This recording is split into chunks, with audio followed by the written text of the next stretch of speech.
جب کسی چیز کی نسبت بڑی ہوتی ہے تو وہ چیز بھی بڑی ہو جاتی ہے. آپ گھر میں کپڑا لاتے ہو،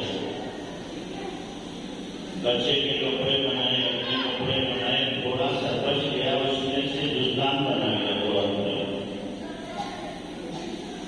آپ اپنا پاجامہ دھو کر کہیں بھی ڈال دو گے، بچے کے کپڑے کہیں بھی ڈال دو گے.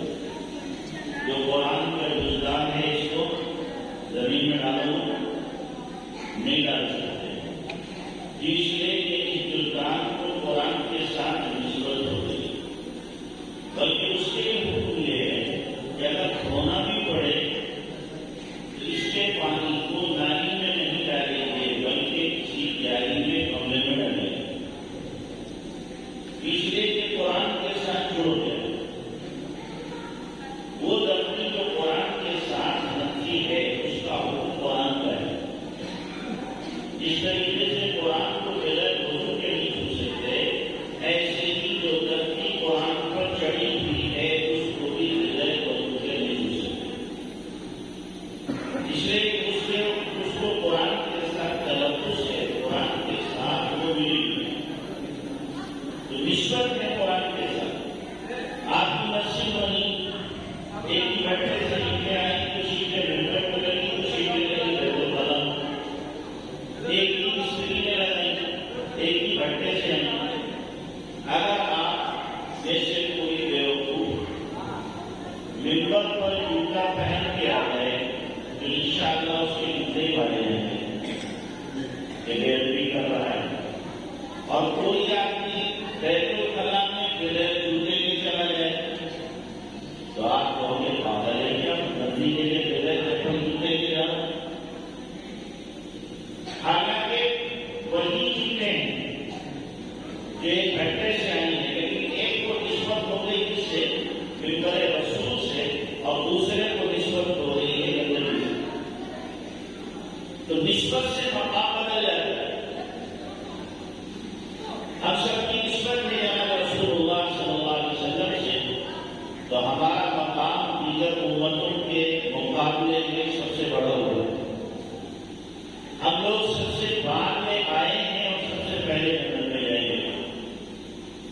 آئے بعد میں جائیں گے پہلے،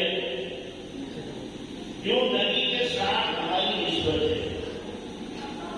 اللہ کے نبی جناب رسول اللہ صلی اللہ علیہ وسلم کی نسبت ہمارے کام ہے. نسبت پر بات آگے تو بتا دوں. اللہ کے نبی علیہ السلام ایک مرتبہ حضرت فاطمہ رضی اللہ عنہا روٹیاں لگائی تنور میں. آپ نے کیا کر کے ایک روٹی بنائی، ان کا بیٹی تنور میں لگائی. ہم لوگ مل کے خان صاحب نے گھر کا کام کرنا اپنی توہین سمجھتے ہیں. اللہ کے نبی کا مزاج یہ تھا کہ آپ علیہ السلام آٹا گوندتے تھے، اما عائشہ روٹی بناتی تھی. حدیث میں کہا آقا ہمارا آٹا گوندتے تھے. آپ جتنے بیٹھے ہو تو کسی نے سے آٹا گوند کے لیا اپنی بیوی کسی نے ایسے کوئی نہیں. ہمارے یہاں پہ بتانے کی چاہیے اللہ کے نبی کی یہ بھی تو سنت ہے، یہ بھی تو سنت ہے اللہ کے نبی کی. کیا آپ علیہ السلام گھر میں جھاڑو لگا لیتے تھے؟ آپ علیہ السلام کپڑوں میں جھوٹ ہوتے کسی کے اسے نہیں کیا کرتے تھے. نبی صلی اللہ علیہ وسلم گھر کے کام کاج میں اپنی بیویوں کا ہاتھ بڑھاتے تھے. اور ہم کہتے ہیں کہ اگر بیویوں کے ہاتھ بڑھاؤ گے کام کاج میں تو کیا ہو جاؤ گے؟ لوگوں کے غلام، ضروری ہو جاؤ گے. یعنی سنت کے مطابق اگر زندگی گزاریں گے تو ہم ضروری ہو جائیں گے. غیر بات چلے گی نسبت پہ. اللہ کے نبی نے روٹی بنائی، حضرت فاطمہ سے کہا کہ روٹی لگا دو. حضرت فاطمہ نے روٹی لگا دی.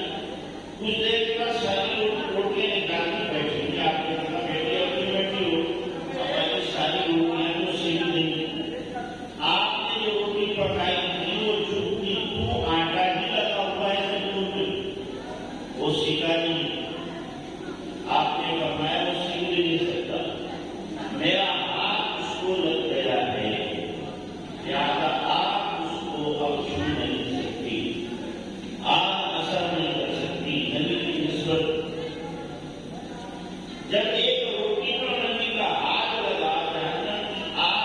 دنیا کی آگ نہیں چھوڑی ہے. جو نبی کا امتی سر سے لے کر پیر تک سنتوں میں سجا ہوا ہوگا تو کیا جہنم کی آگ اسے جلائے گی؟